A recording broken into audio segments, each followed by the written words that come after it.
បាទសួស្តីពុកម៉ែបងប្អូននេះហ្នឹងហើយថ្ងៃនេះយើងកាត់បានមួយទៀតបងប្អូននេះអញ្ចឹងមានតែក្របណាបងប្អូននេះបាទអញ្ចឹងព្យាបងប្អូននេះបានឲ្យ follow ម្នាក់មួយហើយទៅបាត់តន់បងប្អូនអញ្ចឹងទេអត់តន់បងតាមតែគេយកបាត់បងប្អូននេះសម្រាប់បងប្អូនដែលគាត់ត្រូវការទូចច្រឡឹងបងប្អូននេះសលេងហាប់ណែនអនេះបាទ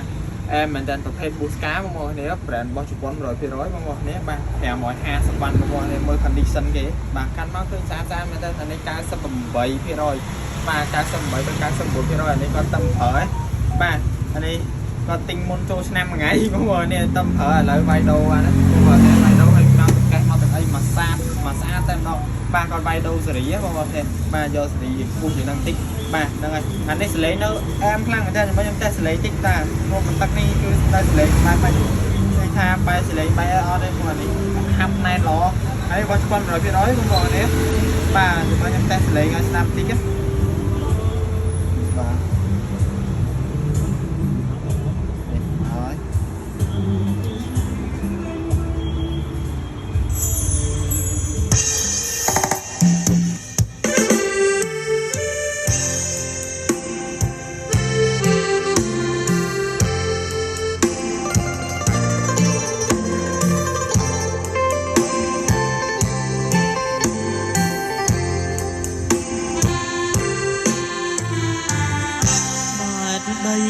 ក៏កង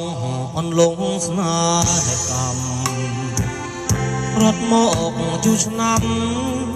បងនៅចាប់រឿងចាស់ដឹងតាមអែមបងប្អូនទេបាទសលេងហាប់ណែនល្អមែនតើម៉ៃខូតស្រូបល្អមែនតើ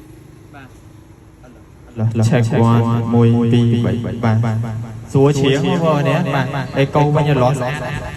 ការនេះបងប្អូននេះជប៉ុន 100% ជាក់មួយទៀតគឺមានតែមួយគ្រាប់ឯងហ្នឹងហើយមកមុនបានមកក្រោយក៏អត់បងប្អូនទេអញ្ចឹងមិនថា follow ម្នាក់មួយហើយទៅបានតន់អញ្ចឹងសម្រាប់បងប្អូនដែលគាត់មានបាសចាស់ឬក៏អំភ្លីចាស់ឬក៏បាសដែលគាត់ទៅទិញហើយចង់វាយដូរវាយអីបាទហ្នឹងហើយអាចវាយដូរមកខាងយើងបានបងប្អូននេះ K Sound ណាបងប្អូននេះបាទអញ្ចឹងវីដេអូមានតែប៉ុណ្្នេះទេសម្រាប់ចែកជូនបងប្អូនអរគ្នាបាទចឹងរួចរាល់ឡើងមានតែមួយគ្រាប់ទេវិជ្ជាបងប្អូនកាត់បានតែមួយគ្រាប់ទេបាទ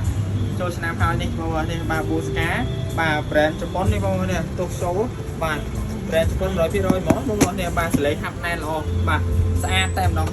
ស្អាតណាស់បងប្អូននេះបាទអញ្ចឹងវីដេអូមានតែប៉ុណ្្នេះទេសូមអរគុណសូមជម្រាបលា